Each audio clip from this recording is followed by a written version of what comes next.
Yesu ashimwe bene data, ndabasuje mu izina rya Kristo Yesu. Amahoro y'Imana abe muri mwe kandi Uwiteka abanezeze. Rusine Emmanuel mbahaye ikaze kuri Kubaha Uwiteka ni Ubwenge TV. Imana ibaho umugisha kandi Uwiteka abagirire neza. Tunejejwe n'Imana ko iduhaye akanya keza ko kugira ngo tubane mu mwanya w'ijambo ry'Imana. Uwiteka mubyeyi dukunda turagushimiye. Uri mwiza kandi ubereye mwiza bagutegereza bose. Kera bakwiringiraga bose babaga bari mu mahoro kandi bagufite n'ibifuzaga undi murengezi. Ndagushimiye ko uri Imana yimenyekanishije ku bantu, utanze umwana Yesu Kristo kugira ngo akutumenyeshe. Wihindiye umuntu kugira ngo uvukire mu bantu, abantu bakubone imico n'ingeso, we gukiranirwa kugira ngo tukwigireho. Izina ryawe rihabwe icyubahiro kubw'uyu munsi mwiza rero. Senge umuntu wese ugiye kumva ijambo ryawe, nyemerera rimuhindure, kugira aho rimuvana naho rimugeza mu izina rya Kristo Yesu. Amen. Amen. Tubahaye ikaze mu kanya ko kuganira ku ijambo ry'Imana, kuvuga ku ijambo ry'Imana. Tugiye gusanga hano mu migani.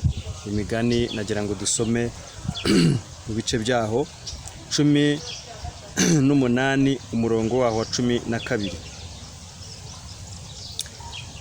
Ibice ni 18 igitabo cy'imigani umurongo wa 12 avuze ngo kwishyira hejuru k'umutima kubanziriza kurimbuka kandi kwicisha bugufi kubanziriza guhabwa icyubahiro. Imana itugire neza. Kwishyira hejuru k'umutima kubanziriza kurimbuka kandi kwicisha bugufi kubanziriza guhabwa icyubahiro. Imana iturengere kandi Imana itugire neza. Hanyuma narije kubwira ko kwicisha bugufi gufite ingororano kandi no kwishyira hejuru nako gufite ingororano. Kwicisha bugufi gufite ingororano kandi kwishyira hejuru nako gufite ingororano. Hanyuma ni wowe uri buhitemo, ureba aho ugomba kujya, urebe icyo ugomba gukora, urebe n'icyo ugomba kureka, kuko kwicisha bugufi gufite ingororano kandi kwishyira hejuru nako gufite ingororano. Mu migani ibice bya 22 umurongo waho wa 4 haravuze ngo uwicisha bugufi akubaha Uwiteka, ingororano ye n'ubukire, icyubahiro n'ubugingo. Uwicisha bugufi akubaha Uwiteka, ingororano ye n'ubukire, icyubahiro n'ubugingo. Hanyuma rero uwishyira hejuru we bigenda bite? Uwishyira hejuru we ingororano ye ni iyihe? N'ukurimbuka.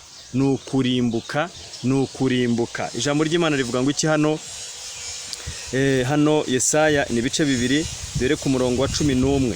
Yesaya ibice 2 umurongo wa 11 haravuze ngo agasuzuguro k'abantu kazacishwa bugufi n'ubwibone bw'abantu buzashyirwa hasi. Uwo munsi Uwiteka niwe uzogezwa wenyine, kuko hazaba umunsi w'Uwiteka Nyiringabo, hazaba umunsi w'Uwiteka Nyiringabo wo gutungura ibyibona n'ibigamika byose n'ikintu cyose cyishyira hejuru bikazacishwa bugufi. Uwo munsi uzaba no ku myerezi miremire y'i Lebanoni yose yishyira hejuru, no ku myera y'i Bashani yose, no ku misozi miremire yose, no ku misozi yose yishyira hejuru, no ku munara muremure wose, no ku nkike yose, no ku nkuge z'itarushishi zose, no ku bishushanyo binezeza byose. Nuko agasuzuguro k'abantu kazashyirwa hasi n'ubwibone bw'abantu buzacishwa bugufi. Uwo munsi Uwiteka niwe uzogezwa wenyine, ibigirwamana bizashiraho rwose. Imana itugirire neza.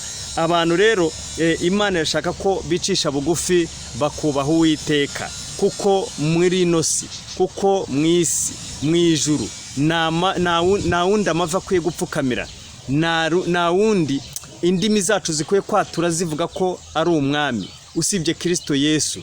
Nta wundi agakiza kabonerwamo. Hanyuma uwicisha bugufi hari ingororano, ariko uwishyira hejuru uwo nawe afite ingororano. Umunyagasuzuguro afite ingororano azahabwa, kandi uwubaha Imana nawe afite ingororano azahabwa. Isomye ijambo ry'Imana ribivuga neza.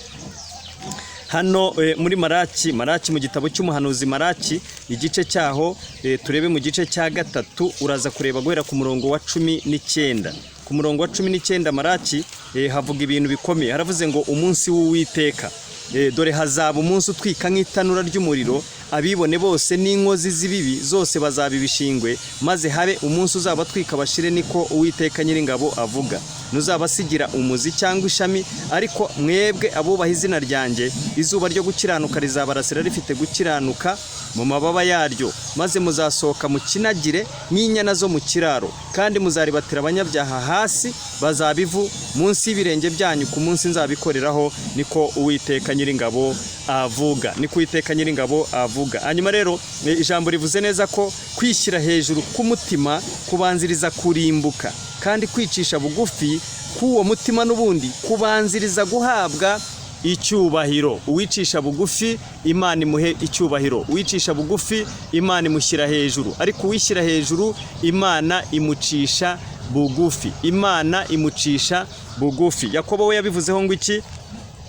Yakobo hano mu rwandiko rwanditswe na Yakobo ibice ni 4 umurongo wa 6 haravuze ngo ariko nubwo bimeze bityo Imana irushaho kutugirira imbabazi, nicyo gituma ivuga iti Imana irwanya bibone, ariko abicisha bugufi kabahera ubuntu. Nuko rero mugandukira Imana, ariko murwanye Satani nawe azabahunga. Mwegera Imana nayo izabegera. Yemwe banyabyaha ni mukarabe, namwe ab'imitima ibiri nimwiyeze imitima, mubabare muboroge, murire ibitwenge byanyu bihinduke kuboroga, ibyishimo bihinduke agahinda. Mwicishe bugufi imbere y'Umwami Imana, kuko aribwo izabashyira hejuru. Kuko Imana irwanya abibone, ariko abicisha bugufi ikabahera ubuntu. Iryo ni ijambo ry'Imana. Hanyuma rero umuntu wicisha bugufi afite ingororano, ariko n'uwishyira hejuru nawe akagira iki? Akagira ingororano. Avuze ngo iki?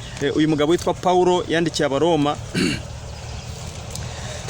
Abaroma mu bice byaho ni 6, ibice ni 6 imirongo ihera, ibice ni 6 ku mirongo ihera, duhereye ku murongo wa 20. 6:20 yavuze ngo ubwo mwari mukirimbata z'ibyaha nimwatwarwaga no gukiranuka, mbese icyo gihe mweraga mbuto ki zitari ibibakoze isoni? Ubu amaherezo yabyo akaba ari urupfu. Ariko noneho ubwo mwabatuwe ku byaha mukaba imbata z'Imana, mwifitiye imbuto zanyu arizo kwezwa, kandi amaherezo yanyu ni ubugingo buhoraho. Kuko ibihembo by'ibyaha ari urupfu, ariko impano y'Imana ni ubugingo buhoraho muri Yesu Kristo umwami wacu. Imana yacu ishimwe. Urumva rero ko ibihembo by'abibona, ibihembo by'abagamika, ibihembo by'abishyira hejuru, ibihembo by'abanyagasuzuguro, ibihembo byabo ni urupfu. Iherezo ryabo ni urupfu, iherezo ryabo ni ukurimbuka, iherezo ry'abanyabyaha ni ukurimbuka, iherezo ry'abicisha bugufi bakubaha Imana ni ubugingo buhoraho muri Kristo Yesu, muri Kristo Yesu. Hanyuma Imana irwanya bibone, irwanya abanyagasuzuguro, irwanya abishyira hejuru, ariko abicisha bugufi bo ibahera ubuntu. Ijambo ry'Imana rivuga ngo iki?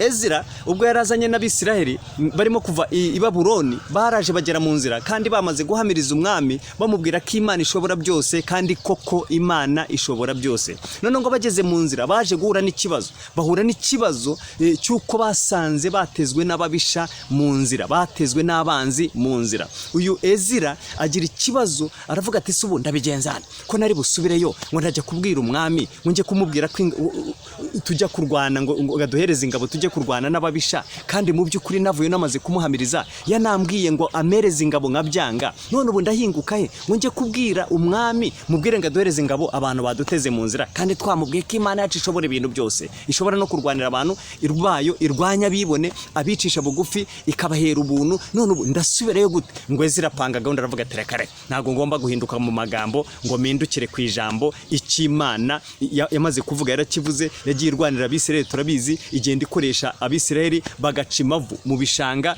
amazi agatemba mu kanya, umuseke watambika, ababisha bakagira ngo ni amaraso Abisiraheli twamaze gushira, nyamara mu by'ukuri ari Imana ikoresha iyo tekinike yayo kugira ngo irwanye ababisha babateye, baza bakagwa mu bico tukabarimbura. Iyo Mana yabanye natwe, Imana yabanye n'uyu mugabo witwa Ahabu atanasenga, none twebwe dusenga Imana turayizi. Imana imurwanira kuri Benihadadi, Imana imurwanira kuri Benihadadi wari wamuzengereje. None ni gute twebwe dushobora kugenda ngo tujye kubwira umwami ko Imana yacu none tuyitesha agaciro ko Imana idashoboye? Ngo nibwo yapangaga amasengesho y'iminsi 2, bakora amasengesho y'iminsi 2.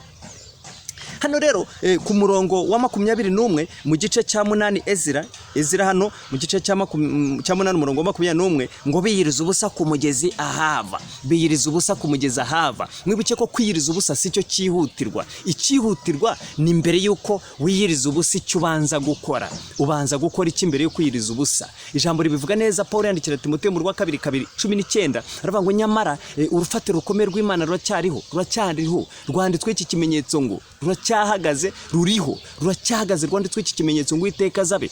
Ariko umuntu wese uvuga izina ry'Uwiteka abanza ave mu bidatunganye. Mbere yuko wiyiriza urabanza ukava mu bidatunganye, ukabanza ukareka kagasuzuguro, ukabanza ukareka bwa bwibone, ukabanza ukareka kwa kwishyira hejuru, ukabanza ukabyihana ibyo byose, ukabanza ukareka bwa bujura, ukabanza ukareka bwa busambanyi, ukabanza ukareka kwa kwikinisha, ukabanza ukareka bwa bwibone. Mwumvise kuko ubwibone buri kabiri, hari ubwibone bw'inyuma ku mubiri, hakaba n'ubwibone bw'imbere mu mutima butagaragara. Ubu bwibone bigeze babushinja Dawidi, mwene se mukuru aramumushinja ku rugamba, hari bari ku rugamba yagiye kureba iby'intambara, igihe Goliyati arabamereye nabi, arabwira ngo twadutama twasudusigiye nde, ngo ndakuzi n'ubwibone bwawe bwo mu mutima, ngo ntagasuzuguro kawe. Ubwibone bwawe bwo mu mutima, urumva hari ubwibone bwawe bwo mu mutima, ariko hakaba n'ubwibone bw'inyuma bugaragara inyuma. Hanyuma bwabo bwibone bw'inyuma, bwabo bwibone bw'imbere, bwose Imana irabwanga. Ubifite ntabwo azaba mu nama z'Uwiteka, ntabwo azagera mu gihugu cy'isezerano. Nikavuze mu Migani 16:5 yaravuze ngo umuntu wese ubwibone bwo mu mutima ni ukuri ni ikizira Uwiteka yanga urunuka, ngo ni ukuri rwose nazabura guhanwa. Umuntu wese ubwibone bwo mu mutima. Hano rero ngo biyirije ubusa, bapanga amasengesho, basenga amasengesho ku munsi wa mbere, basenga wa kabiri. Hano rero ngo zirategeka abantu kwiriza iki ubusa, ngo maze negeka kwiriza ubusa aho ngaho kuri uwo mugezi Ahava, kugira ngo twicishe bugufi imbere y'Imana yacu, ngo tuyiyoboze inzira idutunganiye twebwe n'abana bacu bato n'ibintu byacu byose, kuko nagize isoni zo gusaba umwami umutwe w'ingabo z'abasirikare n'iz'abagendera ku mafarashi ngo badutabare ku babisha bacu bari mu nzira, kuko twari twavuganye n'umwami tuti amaboko y'Imana yacu ari kubayishaka bose ngo abagirire neza, ariko imbaraga zayo n'uburakari bwayo birwanye abayireka bose. Nuko twiyiriza ubusa dusaba Imana yacu tuyinginga, yemera kutwumvira. Imana yacu ishimwe. Hanyuma niba wamaze kuva mu bidatunganye, uko wamaze kwitandukanya, uko wamaze kuva muri bya bindi byose, uba igikoresho cyiza cyejejwe kigirira nyiracyo umumaro. Icyo Imana ishaka ni iki rero? Nuko twicisha bugufi, hanyuma tukubaha iki? Tukubaha Imana. Kwicisha bugufi ukubaha iki? Ukubaha Imana. Atari kwicisha bugufi nk'aba bandi mbona bitwara gutya ngo uko niko kwicisha bugufi. Reka da, wicisha bugufi mu mutima ukera imbuto zikwira iki? Abihaniye. Nagariko kwa kundi kugenda wibombaritse gutya bangeso nziza bo mu idini, ngo ubwo uri umunyangeso nziza 433 abamo igitero kivuga ngo ubwo uri umunyangeso nziza ushyitsa byose by'idini bwo itorero rishyiramo idini by'idini, nusore ku musaraba wizeye iki? Munyangeso nziza ushyitsa byose by'idini byo bagutegeka. Yego mwamara Yesaya aherutse kubivuga muri 29. Imana irabareba bituma Yesaya tugenda ubambwirira 29 murongo wa 13 ravuga ngo abo bantu banyubahisha iminwa yabo n'akanwa kabo, ari akanwa kabo n'iminwa yabo, ngarika imitima yabo bakayinshyira kure no kubaha banyubaha. Akaba ari itegeko ry'abantu bigishwa itegeko ry'abantu, bakagena amategeko y'abantu, bakumvira iby'abantu, bakanga kumvira iby'Imana. Mu mutima yarebayo igasanga nakubaha Imana kuri yo, aho batababona bagakora amanyanga, aho Imana babona ko nawe ubazi bagakorema amakoro mabi. Hanyuma ibyo ngibyo nibinezeza iki? Imana ishaka ko tuyubaha rero, tukayubaha duhereye mu mutima, bigasohoka hano inyuma bikajya n'imbere, ku buryo hariya hose imbere yacu na hariya aho dutuye hose babona impumuro nziza. Tubaha impumuro nziza. Paulo aherutse kuvuga ngo twebwe ku bantu barimbuka twebwe ku bantu barimbuka turi iki? Turi urupfu. Twebwe turi urupfu. Ku bantu barimbuka turi urupfu. Umusaraba ku barimbuka ni urupfu, ariko kuri twebwe ni imbaraga y'Imana. Ariko ubundi babandi bose tunyuramo ngo tubahe impumuro nziza, murembye ni kweretse kuvuga tubahe impumuro nziza kugira ngo twebwe mbega tube impumuro y'ubugingo, kugira ngo tube impumuro yo kugira ngo bariya barimbuka. Uzi icyo bivuze? Uzi icyo bisobanura? Uzi icyo Pawulo yaravuze ko abatemera ibyo tuvuga, abatemera ibyo tubabwira, kandi ari umwuka wera udutegetse, ari ijambo ry'Imana turimo kuvuga, twe duhinduka urupfu kuri bo, kuko ibyo batumviye ibyo tubabwira nibabyumvire bizarangira barimbutse kandi babazwa ko ibyo twababwiye babyanze ari byo byabaheshaga ubugingo. Imana itugire neza, Imana iturengere. Hanyuma rero Imana irwanya bibone, ariko abicisha bugufi ikabahera iki? Ikabahera ubuntu. Iyi Mana yacu irashaka ko twicisha bugufi, kuko kwicisha bugufi gufite iki? Gufite ingororano. Ezira nawe arabivuze rero, avuga ibintu bikomeye. Aravuze ngo ukuboko kw'Imana kubana n'abayubaha, ngo ariko igitsure, imbaraga, uburakari biba ku bantu bagira gute? Bayireka. Abo ngabo nibo igitsure n'umujinya wayo bibaho.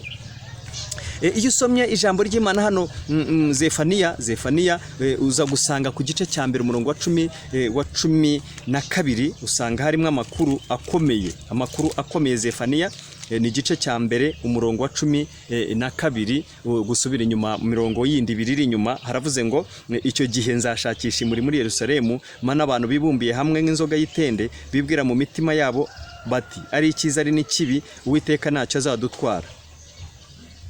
Umvise uko abantu barimo kwibwira? Ari icyiza ari n'ikibi, dukora ibyo dushaka, twinezeze, twidagadure, ari icyiza ari n'ikibi, ntacyo Uwiteka azadutwara. None Imana yo itanze amakuru, iravuze ngo ngiye gushakisha nzashakisha muri Yerusalemu mana abantu bibumbiye hamwe nk'inzoga y'itende, bibwira mu mitima yabo ngo ntacyo Uwiteka azadutwara. Tuzasambana, ntacyo azadutwara. Tuzanywa inzoga, ntacyo azadutwara. Tuzihindura uruhu, ntacyo azadutwara. Imisatsi tuzajya dukiraho buri kwezi kuko dufite n'amafaranga, ntacyo azadutwara. Inzara ducomekaho iz'ubugondo, ntacyo azadutwara. Ducomekaho iz'ibihuga, ntacyo azadutwara. Nta mpamvu, nta kibazo, twebwe tugomba gukora ibyo dushaka, tukanezerwa, tukinezeza, hanyuma umubiri wose twawukoresha icyo Imana yawuremeye. Ubwo nyine ntacyo Uwiteka azadutwara. Imana iravuze ngo igiye gushakisha muri Yerusalemu, igiye gushakisha mu Banyarwanda, muri Kigali, mu ntara zigize uru Rwanda, mu turere, mu mirenge, mu midugudu, mu masibo, hanyuma ishakisha abo bantu bibumbiye hamwe nk'inzoga y'itende, bibwira mu mitima yabo ngo ari icyiza ari n'ikibi, ntacyo Uwiteka azadutwara. Kuko ivuze ngo abantu bicishe bugufi bari munsi y'ukuboko kwayo. Bicishe bugufi, kuko kwicisha bugufi gufite iki? Ingororano. Abantu bavuga ngo bubaha Uwiteka kandi mu by'ukuri ari abibone. Abantu bavuga ngo bubaha Uwiteka ari abanyagasuzuguro. Abantu bavuga ngo bubaha Uwiteka ari abanyamujinya. Abantu bavuga ngo bubaha Uwiteka ari inagondwa n'abadakurwa kwizima, ni nababarira. Abantu bavuga ngo bubaha Uwiteka nta mbuto z'abubaha Uwiteka bafite. Hanyuma niba wubaha Uwiteka ugomba kwera imbuto zikwiriye abamaze kwakira Imana, bamaze kwakira Kristo mu buzima bwabo, mu maraso, mu mishokoro, mu magufwa, mu mitsi, aho hose waramaze kwakira Kristo mwami n'umukiza, ugenda nk'abakristo, ukambara nk'abakristo, ukavuga nk'abakristo, ukarya ibyo kurya biri ngombwa nk'abakristo, ibitari ngombwa ukabireka nk'abakristo, ukanywa ibyo kunywa nk'iby'abakristo bemerewe, abatara bakristo banywa, wowe utabyemereye nubinywa, usibye no kubinywa nunabicuruza, nta n'ubihereza nta n'ubisengerera. Imana itugire neza kandi Imana iturengere. Hanyuma iyo usomye ijambo ry'Imana hano mu butumwa bwiza uko bwanditswe na Matayo ibice byaho birindwi harimo ijambo rikomeye. Ubutumwa bwiza uko bwanditswe na Matayo ibice byaho birindwi havuga ngo iki? Reka dusome uko ijambo ry'Imana rivuga. Bice birindwi umurongo waho hepfo wa 7 haravuze ngo musabe, ariko reka dore kuri 6. Ibyejejwe by'Imana nimukabihe imbwa, kandi n'imaragarita zanyu nimukazite imbere y'ingurube, kugira ngo zitaziribata maze zikabahindukirana zikabarya. Ibyejejwe byanyu mwe muri abakristo, Imana yabahaye umurongo ngenderwaho, Imana yaduhaye umurongo ngenderwaho. Ntugafate rero iby'Imana ngo ujye kubijugunyira iki imbwa, ingurube, kugira ngo zitabirya ziranabiribata zarangiza zikanabahindukirana. Wifata iby'agaciro wahawe, wifata iby'ingenzi Imana yaguhaye, bimwe tubwirwa ngo ibyo twahawe, icyo kibitsanyo cyiza tukirindisha umwuka wera w'Imana uba muri twe, ngo ujye kubijugunya hasi, ujye kumena amabanga y'ab'inzira y'umusaraba mu by'ukuri, kandi abo bibwira ari bo bashinzwe kukurwanya, ari bo baba umubi. 7, musabe muzahabwa, mushake muzabona, mukomange ku rugi muzakingurirwa, kuko umuntu wese usaba ahabwa, ushatse abona, n'ukomanga agakingurirwa. Mbese muri mwe hari umuntu umwana we yasaba umutsima akamuha ibuye, cyangwa yamusaba ifi akamuha inzoka? Ko muri babi kandi mukaba muzi guha abana banyu ibyiza, none so wo mu ijuru nazarushaho guha ibyiza ababimusabye, narazarushaho guha ibyiza ababimusabye. Ibyiza ni ibihe? Ni ukwizera Yesu. Ibyiza ni ibihe? Ni ukubana na Yesu. Ibyiza ni ibihe? Ni ukubaha Imana. Ibyiza ni ibihe? Ni ukugenda amategeko y'Imana. Ibyiza ni ibihe? Ni ugukora iby'Imana igira gute?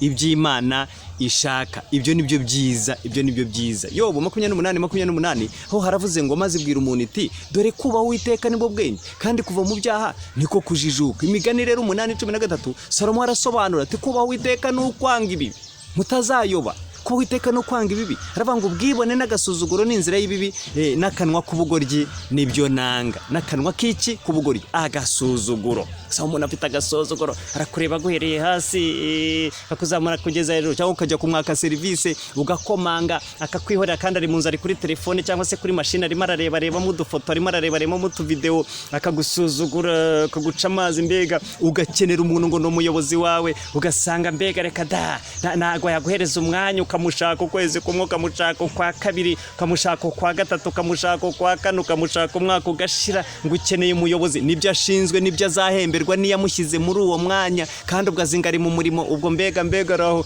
nazi kakorerwamo n'umubi, kandi mu by'ukuri azingarimo gukorera Imana. Hanyuma rero banyagasuzuguro, abibona, abishyira hejuru, abagamika amajosi, bose agiye kubadiha kuko batemeye kumvira imiburo, kumvira iby'Imana bategeka, guhindurwa n'imiburo y'Uwiteka, kwemerera Imana ngo ikorere muri bo, bakaba bakorerwamo no mu binyamara bicaye mu mwanya w'abakorerwamo n'Imana. Imana itugire neza kandi Imana iturengere.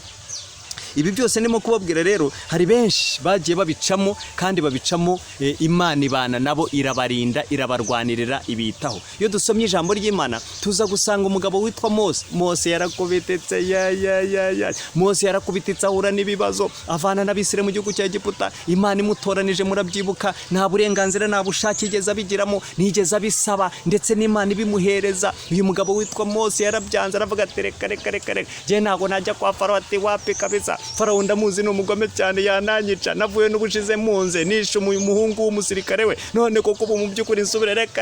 Imana amubwira ngo niwe noranije, niwe mbonye, genda ujye kungura Abisirayeli mu gihugu cya Egiputa, bakure mu buretwa, ubabwire ngo nabonye babone. Mose aranga aratera imigerera, aseza imigereranga, ariko byabiza kurangira Imana imubwiye amazina, ariko niyabyemera, imuha n'ibimenyetso. Mose aragenda ajya gukura Abisirayeli mu gihugu cya Egiputa. Nguyu Mose arabazanye, Imana ibambukije inyanja itukura, bari mu nzira barimo kugenda, bagenda bivovota, biza kurangira Mose bamukoresheje impanuka yo gukubita igitare kabiri, kivamwe amazi yuhira amatungo, nabo baranywa, ariko kuko Imana yari imubwiye kukibwira, kuko bamusijije mu mutwe, bamutejeje umutwe, birangira Mose atageze mu gihugu cy'isezerano, cya kindi bari bagiyemo ari cyo Kanani, ariko Imana imuha amahirwe yo kumujyana mu ijuru, abona ubugingo buhoraho.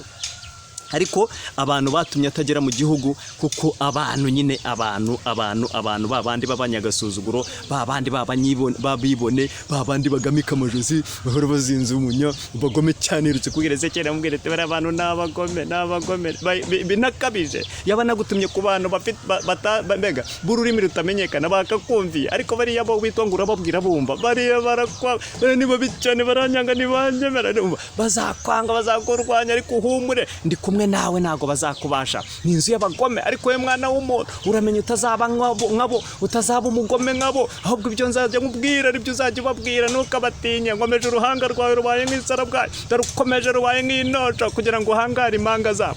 Ni babi cyane, ni babi cyane. Ariko hari igihe kizagera ufata ururimi rwawe ufatanye n'igisenge, kugira ngo utababera imbuzi, utababera umuhanuzi. Ariko ninongera nkavugana nawe uzagenda ujye kubabwira, kuko ari igihe uzajya ubugutegetse. Ninkubwira ngo bwira umunyabyaha agiye gupfa, ujye umubwira ngo agiye gupfa. Ariko ninkubwira ngo agiye kubaho, azajya abaho, kuko nzajya mvugiye muri utazavuga ijambo na rimwe jewe nakubwiye. Ezekiel, abagome batangiye kera rero, bahereye kera bagomera Imana. Uyu mugabo witwa Mose araje, azanye nabo, baraje. Iyo dusomye ijambo ry'Imana hano mu kubara ibice bya 16 uza gusangamwo amakuru y'abagabo, umugabo witwaga Kora, Data na Abiramu. Kora, Datani ndetse na Abiramu. Aba bagabo baje kuzengereza Mose bari mu butayu, babwira Mose bati, Mose barakubeshye, niko Mose, aba bantu nabera, iri teraniro ni ry'abera, none waratuzanye udukura mu gihugu gitemba amata n'ubuki. Nyumvira muvana, gitemba amata n'ubuki, udukura mu gihugu gitemba amata n'ubuki, uratuzana, utuzanye hano mu butayu, kwapfira mu butayu, bana bacu bagapfa, bagore bacu bagapfa, nutujyanye mu gihugu watubwiraga. Mose, aho kubwira Imana. Kandi abo ngabo nabo bakomoka mu muryango wa Lewi, nabo ni Abalewi, abanyamasengesho. Bamwe babandi babarokore b'imbere bakabaye bafatanya na Mose, bagafatanya na Mose kumufasha aba bantu, kuhumuriza abantu. Nibo bateye abantu ubwoba, nibo bavanze ibintu, nibo bishe ibintu, nibo batumye ibyakabaye bitamenya amakuru y'iwacu bayamenya, kandi atari kugira ngo aba amakuru abubaka, ahubwo aba amakuru yo kugira ngo bisuzugurike, bitagaciro. Barewe tagira ngo baraba uruhande. Babwira Mose batereka Mose ababwira ati, nimuze hari inama, turashaka gukora inama, ubundi turebe ukuntu twasenga dukomeza amakuru y'urugendo, tumenye amakuru y'urugendo. Barakubeshye Mose, ntago tuza twebwe, barakubeshya ugira ngo biroroshye kuzana abantu guze kubicira inama mu butayu. Barakubeshye Mose, ntago twaza. Ubu abantu bafite agasuzuguro kubera ishyari n'ubugome, iby'Imana barabitaye, baranabitakaza, n'Imana barayita. Imana nikiba muri bo, bafite urwango n'inzika n'umujinya wo kurwanya ababikora neza. Nutaba amaso rero ngo umenye umwanya uhagazemo, uzagera ngo abakurwanya bari mu murongo, kandi nta muntu warwanya mugenzi we mu by'ukuri Imana imutuyemo. Ntago ari byo, kuko twe tubwirwa no kubabarira n'abanzi, abaturenganya tubasabire, ntitubavume, abatugira nabi twe tubasabira umugisha. None ugasanga umuntu ngo ni mwene so, barasengana, arimo arakuvuma ku misozi, arimo arakuteranya ahantu ibunaka, arakuvuga nabi ibunaka, arimo aragusebya, arimo aragusiga umwanda, aragusiga amabyi. Ariko ndashimira Kristo, ndashimira Imana ko iduhanaguraho uwo mwanda wose bahora badusiga. Ndashimiraho Imana ko igihanaguraho umuntu amabyi ikayamukuraho, ndetse bamwe bajya barikoresha iryo yigeze kubwira Ezekiel mu gice cya 4, mubwira ngo noneho nagende ngo afatwe ibyo kurya biteke, kandi abitekera mu muryi, ngo abitekesha amabyi y'abantu. Ntago mvuze imvugo nyandagazi, ni ibice 15. Unusoma uhereye haruguru gato uraza kubibonamo. Ezekiel arataka avuga sindarya igihumanya kana pupya bintu kabana sinarya igihumanya tatanya guherekara bana babarira. Imana mubwiye sawa ngo kuyeho amabyi y'abantu, noneho ngo haye ibisheshe by'amase y'inka ari byo uzajya utekesha ibyo kurya byawe. None se mu by'ukuri ubwo Imana yari bimubwiriye iki? Yari mubwiye ngo bagiye kuzarira ibyo kurya, banywera amazi yabo ahantu handuye, hahumbanye, hari umwanda, habi cyane, hatari icyubahiro. Kandi babitewe nuko banze kumvira iki? Banze kumvira Imana, bishyira hejuru bagamika amajosi. Nguyu rero umugabo witwa Kora, Data na Abiramu basuzugura Mose, baramusuzugura bati ntago twaza rwose, ntago tuza. Mose yabahamagaza mu nama bakamusuzugura, Mose yabahamagaza bakacanga. None igihe kiragera baramubwira batereka nizo nama zawe wape kabisa, baramubagomesha iteraniro neza. Nuza gusoma muri iki gice cya 16 turaza gusangamwe amakuru. Hanyuma Mose ararakara, urabibuka ko atanavugaga neza, yaradidimangaga. Mose ararakara agira badidimanga, ariko wape baramubwira bati wape ibyo wirakazamo nibikunda. Avuga ati uze bwabarewe Imana ko yabatoranije ikabazana ikabaha inshingano, ko mwarimu muri mu gukora imirimo y'Imana mu nzu y'Imana, ko nta kibazo. None murashaka no kuba batambyi, nicyo cya kindi Sawuli yazize. Sawuli umwami wa mbere abaye umwami ariko abonye ngo Abisirayeli barimo kugenda bamuvaho kugira ngo ategereze Uwiteka, kuko abategereza Uwiteka batazakorwa n'isoni, atari ko bizaba niko yavuze Dawidi muri Zaburi ya 25:3, gusa ko bizamuha mutegereze nawe uzakorwa n'isoni, abava mu isezerano nta mpamvu nibo bazakorwa n'isoni. Aho kugira ngo ategereze Samweli wamubwenga murindire aze batamba igitambo, ahubwo we aravuga ati reka nyikorere n'ubundi babikora ndeba, reka mbitambe n'ubundi iyo babitamba mbadeba, so gufata bakagera gutya gusa, so kugera gutya gusa bagashyira ariya ku muriro rwose si ibyo. Aragenda ajya kubikora n'ubundi Samweli barahageza asanga gasore arimo aragira gute, arimo arabikora, n'izo ngabo yatinyaga z'Abafilisitiya zitari zamugeraho. Amaze ati niki gitumye ukora bene ko bitari ibyawe, umurimo we kari ubutambyi, kuba umwami kari cyo wimikiwe, ibi by'ubutambyi ko bitakurebaga no gutamba ibitambo ababishinzwe ko bari niki. Kubw'iyo mpamvu rero Imana yajya kuzagukomereza ingoma ukaguma ku bwami ugatinda rwose ukazisaza. Kubw'iyo mpamvu rero ubwami rabutwaye buhaye umuntu ufite umutima umeze nk'uko Imana ishaka. Wubaha Imana udafite agasuzuguro nk'ako ufite, kugoma n'agasuzuguro no kugamika amajosi. Abantu bagamitse amajosi basuzugura Imana, Imana igiye kubakandagira ku dukano. Hano rero uyu mugabo witwa Kora, Datani na Biramu, nguko barimo kubwira gutyo Mose arabatonganya, ariko agira ngo abacyahe bagarukira Imana. Baravuga bati reka mwebwe mwigeze kuba abayobozi bacu, mwigira abatware, ntawe abimitse, ntawe abazanye. Nibaza aho bavuganiye, nibaza aho Mose yavuganiye n'Imana, nibaza aho uyu mugabo witwa Aroni aho Imana yavuganiye nawe mu butayu aje guhura na Mose ngo akanezerwa mu mutima Imana imusanze, aho Imana yari imaze kumubwira Mose imubwira iti genda urahura na mwene so mukuru wawe mu butayu, kandi akikubona anezerwa mu mutima. Imana yagiye ivugana nawe iramubwira Aroni ko agiye guhura nande na Mose, ibatuma yababwiye bafite amakuru ahagije. Aba barimo kuvuga ibyo batazi. Uriya akorera gute Imana, uriya asenga gute, uriya uramuzi, warasenze Imana iguha amakuru kuri we, cyangwa se ufite rumazi bya bigambo bya mudomo gusa abantu birwa bakubita ari ibigambo gusa. Imana turengere. Niyo mpamvu wakwiye gukurikira Imana uzi, ugasenga Imana uzi, ugasenga Imana uzi, pana kureba abantu uza gujye mu matsinda yo kurwanya abantu n'abandi utazi, ibakoreramo, ibakoresha aho bajya. Twe turimo kubona abantu benshi barimo kuvuga ngo mwami. Niko Yesu yavuze 7:21 Matayo. Umuntu wese umbwira ati mwami, si uzinjira mu bwami bwo mu ijuru cyetse ukora ibyo data mu ijuru ashaka. Benshi bazambaza kuri umunsi bati mwami, nitwahanuraga mu izina ryawe, twirukanaga abadayimoni mu izina ryawe, twakoraga ibitangaza byinshi mu izina ryawe, nibwo nzaberane sinigeze kubamenya, nimumve imbere mwankoze ibibi. None se abazerura ni bande? Turimo kubona ba mwami. Niba uri mu barwanya bene so ukabarwanya atari mu ijambo ry'Imana, atari kubahugura ngo bahugure. Bagalatiya 6:1 haravuze ngo bene data umuntu niyadukona icya mwebwe mu mwuka mugarizo umuntu umwuka w'ubugwa neza, kugira ngo uwo muntu agaruka ajye mu murongo. Ariko namwe ubwanyu mwirinde kugira ngo mutagera gute mudashuka. None umuntu ni wamuhuguye, ni umuhuguza ijambo ry'Imana, ahubwo ugiye ku misozi kuvuma, bandi nabarozi, bandi baza bakagusiga imiti, abandi baragutongera, abandi bazana amabuye bakakugerekaho, bandi bagushyira imisaraba bakashyingura, bakashyira imisaraba. Ngo nabahanuzi, ngo nabavuga butumwa, ngo nabashomba menya sinzi pasiteri sinzi biki. Ukibaza iyo Mana barimo gukorera. Hanyuma ntuzatinde kuri abo, tinda ku cy'Imana yavuganye nawe, tinda ku cy'Imana yavuganye nawe. Bareke abavuma. Njya numva abanyarwanda babivuze neza, baravuga ngo impuhwe kubaho kwimishwe si impuhwe z'agaca, kubaho kwimishwe si impuhwe z'agaca, si impuhwe z'agaca, so agaca mbega kavuze katereka mbagirire mu bari abana bimishwe abana b'inkoko, reka mbareke mbagirire. Reka da wapi ni uburinzi bw'Imana. Burya Mose gukura kwa Farawo ntago ari impuhwe za Farawo, nuko Imana imufiteho umugambi wo kugira ngo izamukoreshe ave mu gihugu cya Egiputa ajyanye Abisirayeli abajyana mu gihugu cy'isezerano. Hanyuma rero nubona ufite uwo mutima, ukabona uri umunyeshyari umeze gutyo, uvumana, utukana, uzinga abantu, ujya kubahirika ku misozi, ujya kubashyingura, uri umurozi uraguza, ufite n'imiti wibitseho, nta juru uzajyamo. Naryo Imana irwanya bibone, ariko abicisha bugufi bahera ubuntu. Wicishe bugufi rero, kuko kwicisha bugufi gufite ingororano. Niwishyira hejuru, niwumvira Imana, ubimenye ko nako gufite ingororano. Ingororano yawe ni ukurimbuka, ni iherezo ribi, iherezo ryabo ni ukurimbuka, ni inyanja y'umuriro n'amazuka ariyo rupfu rwa kabiri. Imana iturengere. Mose uko arimo kubabwira baramusuzugura, Mose aradidimanga arabwira ati nimwumve mw'abantu wewe uza koko Imana yabahaye ubutambi kubakora umurimo w'Imana, muri abari umukore umurimo w'Imana. We mu by'ukuri imirimo yo mu rusengero murayikora, muri abadiyakoni biki mushaka no kuba abatambyi, nimunyuzwe n'ibyo Imana yabakoreye ikabahamagara ikabazana nta kintu irebeyeho. Ati barakubeshya. Twebwe turi mu iteraniro ry'abera, ntago rwose ugomba kudutegeka, nawakwimitse. Reka.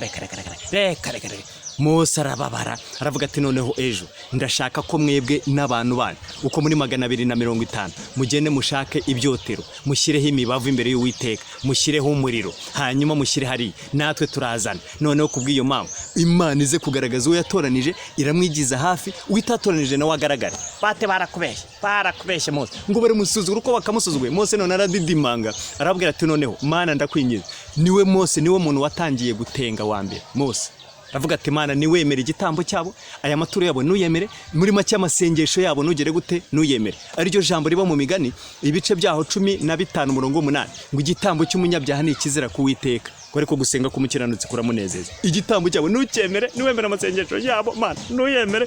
Mose arabatenga. Hanyuma Mose aravuga ati noneho ejo nashaka Imana izigaragaza. Barazenduka aravuga ati Mose muteka amatwi mbabwire bati yego. Ngo babwiye ngo bave mu hema baze begera inzu y'Imana ngo ku nzu ku ihema ry'ibonaniro, ngo bo bahagarara mu miryango banga no kuva mu mazu yabo. Ngo gera ngo biroroshye kuza kuduhamagara ushaka kutwica twicara mu butayu, ntago tuzi. Baramusuzugura bagara ku miryango n'abagore babo n'abana babo bato bagumana n'abaho ngabo. Mose ngo arababwira ati noneho babandi bafite ibyotero mugende mushyire hari. Na Mose Imana yamubwiye iti mufate ibyotero mushyire hari. Ariko Mose uko Imana yakavuganye nawe imubwira ibyo bintu, ngo Mose aravuga ati jewe ni mwumve mbabwire mwabagomemo, njyewe ndashaka ko uyu munsi Imana igaragaza uwo yahamagaye, uwo yatoranije, imwiyigize hafi. Nimwaramuka mwabantu mwumve mwese mutongoze, aba bantu baramuka bapfuye urupfu rusanzwe, Imana izaba iyo Mana atari yamamagaye, nzaba narihamagaye. Ariko ndashaka ko bapfa urupfu rw'inzaduka kugira mwese mumenye ko Uwiteka ari we Mana, ari Imana ibikoze. Urupfu rw'inzaduka rutigeze rubaho, mumenye ko Imana ariyo. Mose ni wari senze iryo sengesho adidemanga. Teraniro ryagomye bagomeye Mose na Aroni bitewe nande Kora, Datani na Abiramu. Mose ko yakavuze iryo sengesho arimo kubivuga gutyo ngo ubutaka burasama burasaduka burasama. Uze gusomana mu Kubara 16 were ku murongo wa mbere asa kubibonayo.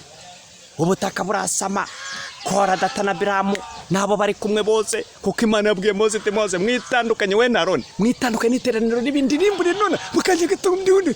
Mose ati baba we Mana we uramenye none se umuntu umwe nakora ibyaha abantu bose bazagenda muzabahanana nawo muntu umwe wakoze icyaha. Reka dane bikabeho ngo Mose arataka ati babarira Mana babarira.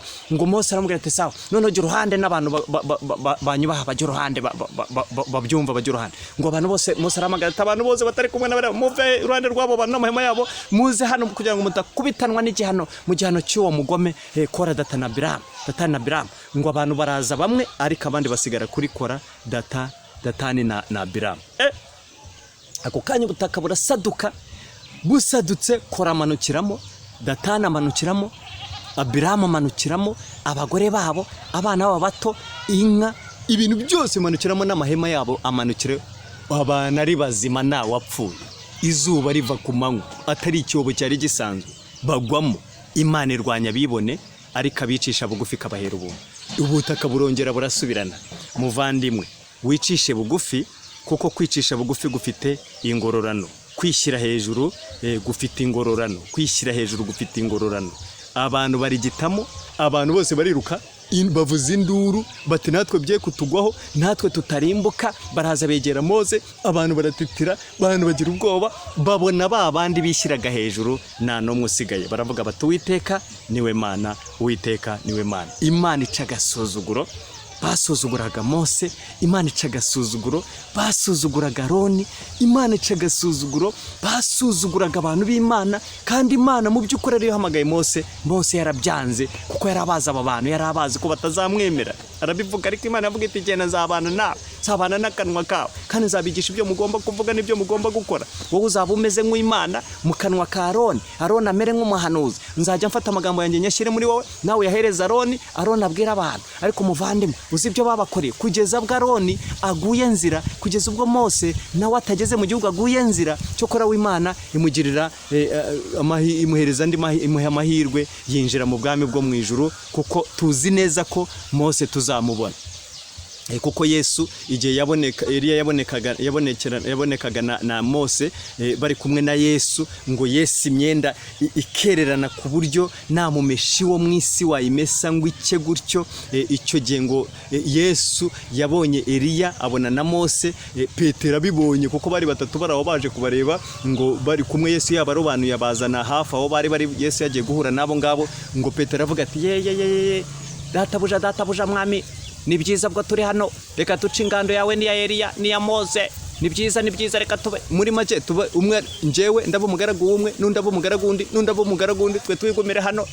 Ngo ariko byari bitewe n'uko ibyo abonye ananiwe kubikontorora mu mutwe, buri icyo yavuga abivuga gutyo. Rero turashimira Imana ko Imana ituzi, turashimira Imana ko Imana izi byose, turashimira Imana ko Imana itumva amabwire, turashimira Imana ko Imana izi akarengane k'umuntu ari we wese. Imana irakuzi, niyo mpamvu ugomba kwicisha bugufi, uko warenganywa kose, uko warwanwa kose, uko wagirirwa nabi kose, Imana irabizi kandi hari igihe yabyemeye kugira ngo ejo izabivanemo ishimwe. Hanyuma uyu mugabo witwa Mose, Imana imugirira neza, aragenda aho ngaho ihamuhera ubuhamya, ihatangira ubuhamya, ibimenyetso biragaragara ko Imana yahamagaye umugabo witwa Mose. Iyo usomye ijambo ry'Imana hano, twari twasomye hano muri Zefaniya, igitabo cy'umuhanuzi Zefaniya, tuza gusanga icyo Imana yavuze igiye gukora. Zefaniya igice twasomye, igice cya mbere umurongo wa 12, ariko ku murongo w'8 umva uko ho havuze, ngo haravuze ngo Zefaniya igice ni cya mbere umurongo w'8 haravuze ngo ku munsi w'igitambo cy'Uwiteka nzahana ibikomangoma n'abana b'umwami n'abambaye imyambaro y'abanyamahanga, nzabahana abambaye imyambaro y'abanyamahanga, bambaye nk'ab'isi, bavuga nk'ab'isi, bagenda nk'ab'isi. Iyo urebye mu Baroma ibice byaho 13 umurongo wa 14 haravuze ngo twiyambure imyambaro ya kera, twiyambure imirimo mibi, twiyambure kamere, twiyambure bya bindi byose bibi, twambara umwami Yesu. Iyo wambaye umwami Yesu hari amagambo ubutakivuga, hari imisokorezo ubutagisokoza, hari imyogoshesherezo ubutakiyogoshesha, hari ukuntu amatwi yawe utacyugira ibyo ushyiraho, isura nta kindi ubucyongeraho, ntago ibitsi cy'ukurongo ushyiraho ibindi, ntago iminwa usigaho ibindi, ntago amazuru ucomekaho, ntago amatwi ucomekaho, ntago inzara ucomekaho, ntago uruhu rukurongo ushyireho urundi. Reka da, ntago wambara ibigaragaza amabere, niwambara ibigaragaza incakwaha, niwambara ibigaragaza imikondo, niwambara ibigaragaza mu ntege, ntago wambara supaneti, nta bucupa wambara, na za poketi wambara, nta tatuwaje wakwishyira ku mubiri. Ariko iyo wamaze kubyikoraho urumva n'ubundi byararangiye. Twizeza umutima tukatuza kanwa, hanyuma tukababarirwa. Imana irakubabarira kuko wabikoze mbere mu bujiji utarizera, ariko wamaze kwizera ntago uba ugomba kongera gukora ibyo wakoraga kera ukirinjiji. Hanyuma ikigaragaza ko wajijutse nuko bya bintu bireka bikorwa n'injiji. Ni gute witwa ngo warajijutse, Kristo agutuyemo, Imana iba muri wowe, ugikora iby'injiji? Bigaragare ko rero ukirinjiji utigeze ujijuka, kuko kubaho Uwiteka ari bwo bwenge, kandi kuva mu byaha kukaba ariko kujijuka. Niba ukiri mu byaha urinjiji, nomero ya mbere nibwo wabarangije za kaminuza, urinjiji mu byo kubaha Imana, ariko uri umunyabwenge mu by'isi. Ubwenge bw'isi urabufite, ariko nta bwenge bw'ijuru ugeze gute? Nta bwenge bw'ijuru ufite. Abefeso hano mu gice cya 4 umurongo wa 21, Abefeso igice cya 4 umurongo wa 21 havuze ngo iki? Befeso ni igice cyaho cya 4 umurongo wa 21. Dusome mu izina rya Kristo Yesu. Haravuze ngo igice cya 4 umurongo wa 21 haravuga ngo niba mwaramwumvise mukigishirizwa muri we ibihura n'ukuri ko muri Yesu bibabwiriza iby'ingeso zanyu za kera, ko mukwiriye kwiyambura umuntu wa kera uheneberezwa no kwifuza gushukana, mugahinduka bashya mu mwuka w'ubwenge bwanyu, mukambara umuntu mushya waremewe ibyo gukiranuka no kwera, bizanywe n'ukuri nk'uko Imana yabishatse. Imana itugire neza. Nuko mwiyambure ibinyoma, umuntu wese avugane ukuri na mugenzi we, kuko turi ingingo za bagenzi bacu.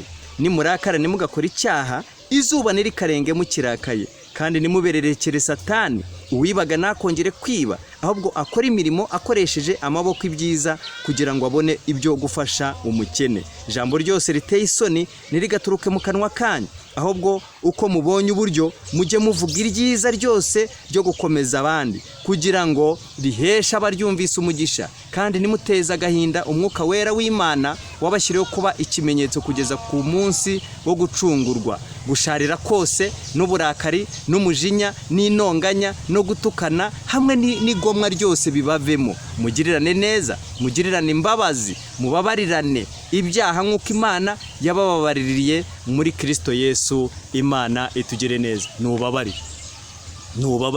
Urabizi ko utajya ubabarira. Inzika n'inzika. Kuvugisha ukuri kuri mugenzi wawe, uri umunyabinyoma nomero ya mbere. Nese se w'abinyoma nini? Satani. Se w'ishyari ninde? Satani. Se wo kwishyira hejuru ninde? Satani. Se w'umujinya ninde? Satani. Nonese ubwo so ninde? Ubwo gutuyemo ninde? Kuko rero Imana urayikorera nyine, yaravuze ngo umuntu wese umbwira ati mwami mwami, si uzinjira mu bwami bwo mu ijuru. Umwami si ibyo biteye ubwoba se? Mwami barabivuga, mwami bakata bakajya mu barangi, mwami bakata bakajya mu mahembe, mwami bakata bakajya muri nyabingi, mwami bakata bakajya mu bitega, mwami bakata bakajya kuraguza, mwami bakata bakajya kuragura, mwami bakata bakajya mu kabare, mwami bakata bakajya gusambana, mwami bakata bakikinisha, mwami bakata bagahindura imu, mwami bagasiga inzara, mwami bagakubitaho imisatsi, mwami ibyo bitera Satani ubwoba. Igitera Satani ubwoba ni iki? Ni ukuvuga ngo mwami ariko ukora n'iby'Imana igira gute ishaka. Ni ukwicisha bugufi ukubaha Imana. Kubaha Imana ni iki?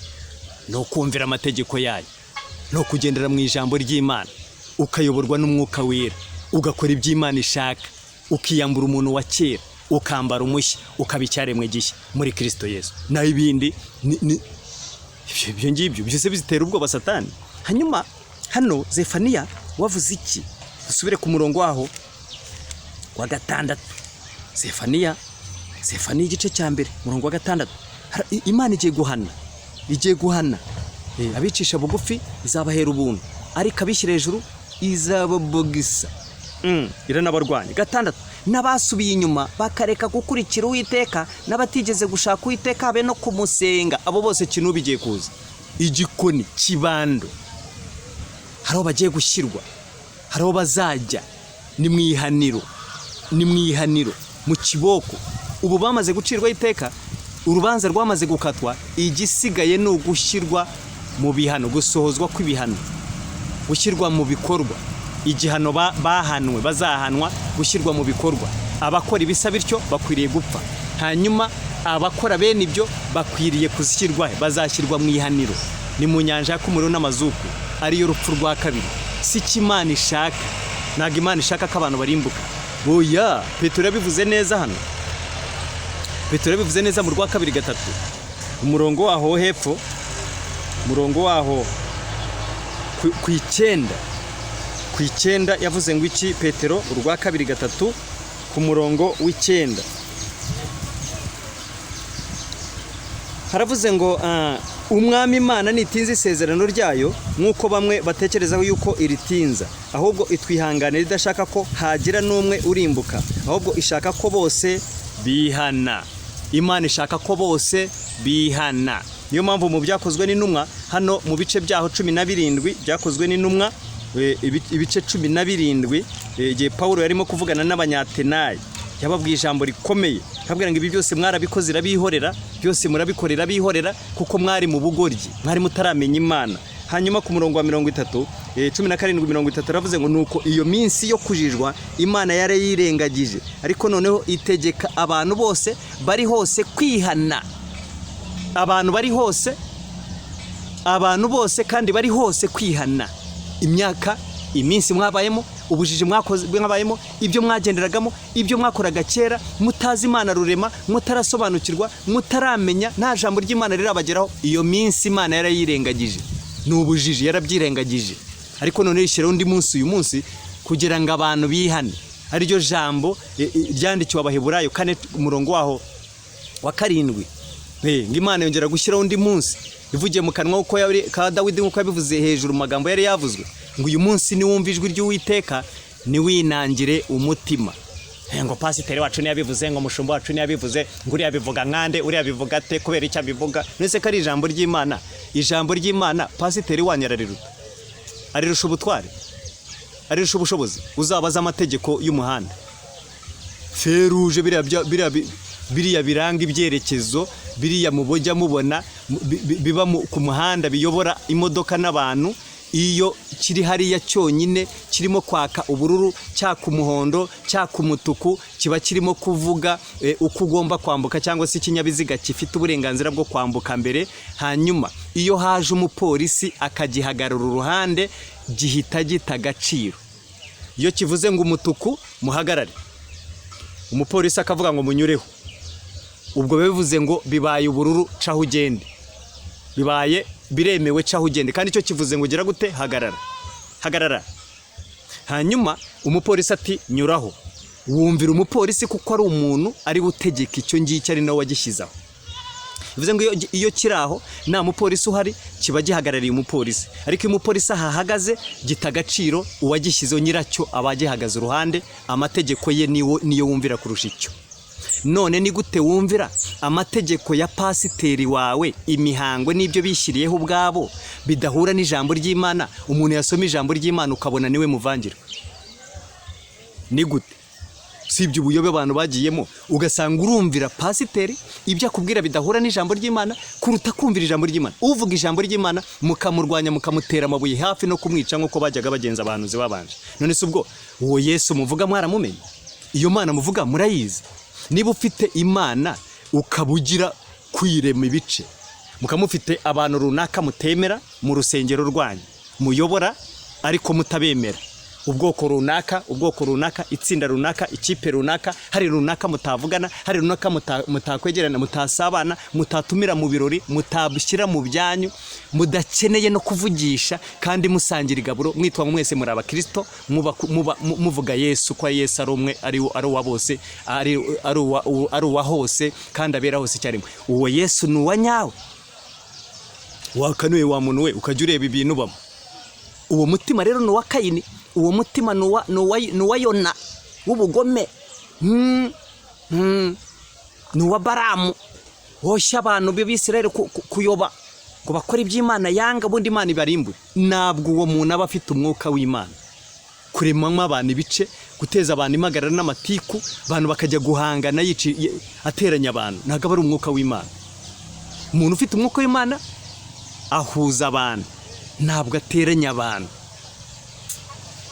Imana itugire neza, Imana iturengere. Abakorino mu rwa 2:6-3, hanyuma ngana ku musozo. Rwa 2 rw'Abakorino ibice ni 4 umurongo wa 3, twumva uko ijambo ry'Imana rivuga. Haravuze ngo Korino ibice rwa 2 ibice byaho ni 4 umurongo waho wa 3. Umurongo wa 3 haravuze ngo ariko niba ubutumwa bwiza twahawe butwikiririwe abarimbuka, ari bo batizera, abo Imana y'iki gihe yahumiye imitima, kugira ngo umucyo w'ubutumwa bw'ubwiza bwa Kristo ari we shusho y'Imana utabatambikira. Kuko tutabwiriza abantu ibyacu, ahubwo tubabwiriza ibya Kristo Yesu ko ari we mwami, natwe tukaba abagaragu banyu ku bwa Yesu. Twe turi abagaragu banyu ku bwa Yesu. Ati ibyo bintu avuga ni ibiki? Ibyo bintu arimo kuvuga ni ibiki?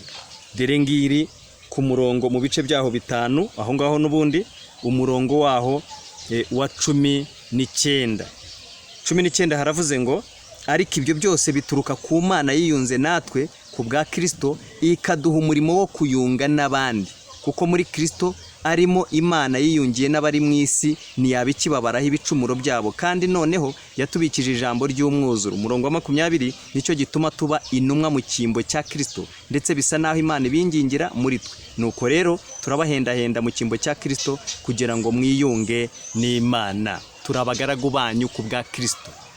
ntabwo tubabwira ibyacu. Iri ni ijambo ry'Imana.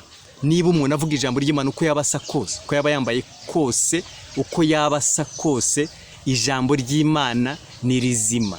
Ashobora kurivuga akarivuga nabi bitewe n'uko atarisobanukiwe, ariko hari abarigoreka bakizanira kurimbuka.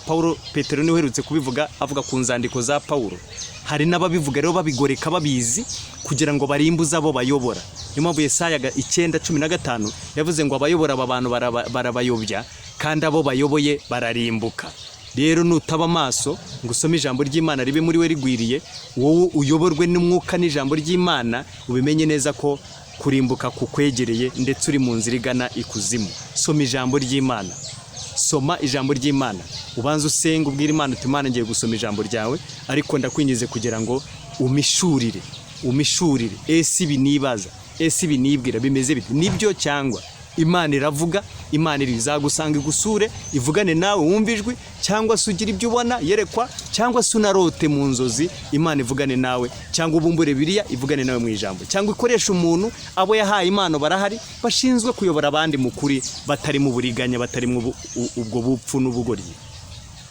Imana yacu itugire neza. Urwa kabiri Pawulo cy'Abakorino 6:3 ravuze ngo nitugire igisitaza dushyira mu nzira y'umuntu wese kugira ngo umurimo wacu utagira umugayo, ahubwo ku kintu cyose twesha agaciro nk'abakozi b'Imana bagabura ibyayo, twihangana cyane mu makuba, mu mibabaro no mu byago. Imana itugirire neza. Hanyuma hano mu rwa kabiri 4:16 niho havuze ijambo rikomeye ngo nicyo gituma tudacogora, kandi nubwo umuntu wacu w'inyuma asaza, umuntu wacu w'imbere ahora ahinduka mushya uko bukeye, kuko kubabazwa kwacu kugihwayihwayi kw'akanya ka none kwiyongeranya kuturemera ubwiza bw'iteka ryose bukomeye. Natwe nitureba kubiboneka ahubwo tureba kubitaboneka, kuko ibiboneka ari iby'igihe gito, naho ibitaboneka bikaba iby'iteka ryose.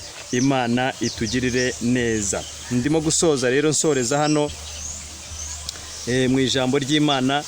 Uzi ko uyu mugore witwa Hana yaje guhura n'ibibazo, buri urubyaro kandi atabyiteze, nawe napo yagiyemo nabyo yapanze, ariko biza kugera Imana yemera gusenga kwe, yumva kwinginga kwe, iramusubiza, abyara umwana w'umuhungu amwita Samweli. Hanyuma mu gushima Imana yaje kuvuga ibintu bikomeye, avuga ku bana ati babanyagasuzuguro, abibone. Nimukongere kuvuga ibintu by'agasuzuguro gutyo, kuko Imana irakiza, Imana irakiza, Imana irica, Imana irakenesha, Imana igakenura, Imana ishyira ikuzimu kandi igakurayo. Nimukongere kuvuga ibintu by'ubwibone nk'ibyo, kuko Imana ikora uko ugira gute, Imana ikora uko ishaka. Nsoza rero hano mu cyambere cya Samweli, mu bice byaho bice 17:28 tuza kubonamo aka gasuzuguro bagashinja Dawidi. Nari nabivuzeho, bashinje Dawidi ko ari umunyagasuzuguro akaba n'umunyabwibone. Mu by'ukuri nta gasuzuguro yari afite, ahubwo yasuzuguraga icyaha, yasuzuguraga abatesha Imana agaciro no kutemera Imana. Ngo uri mu bigeragezo nako ugasanga urareba umunaki mbega ugatitira, aho kugira ngo urebe Imana yakwambukije inyanja itukura, aho kugira ngo urebe Imana yakurindiye i Gosheni muri Egiputa, ikakurindira i Gosheni Ramesesi, aho ngaho i Gosheni ibikeri byajya bikatakata ahandi nibigera iwawe, wavoma amazi abandi bavoma amaraso, inda nizigere mu mudugudu urimo, kandi ahandi igihugu cyose umukungugu wahindutse inda. Dawidi niko gasuzugura ageraho ko gusuzugura abantu bene nk'abo no gusuzugura ibintu nk'ibyo ngibyo nta cyamuteraga ubwoba.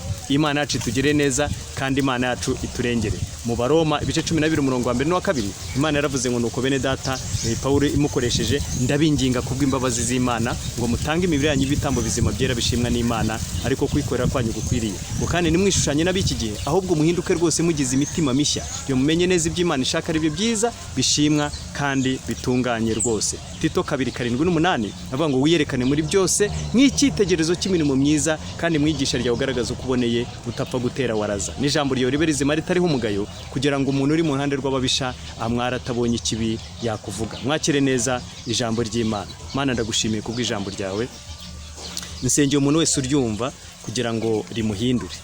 Wari warataraye, wari waragiye mu murongo utari wo, mubabarire, kuko twumvise ko uwicisha bugufi uzamushyira hejuru, ariko uwishyira hejuru uzamucisha bugufi. Nyemerera rero umuntu wese wumvise ijambo ryawe umuhe kwihana ndetse no kwigenzura kugira ngo isobanukirwe agende uko bikwiye.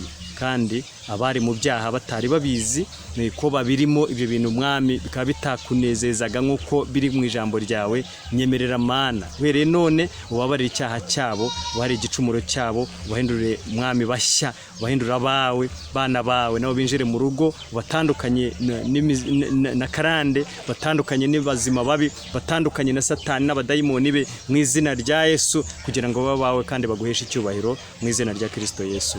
Amen. Mwakire neza ijambo ry'Imana.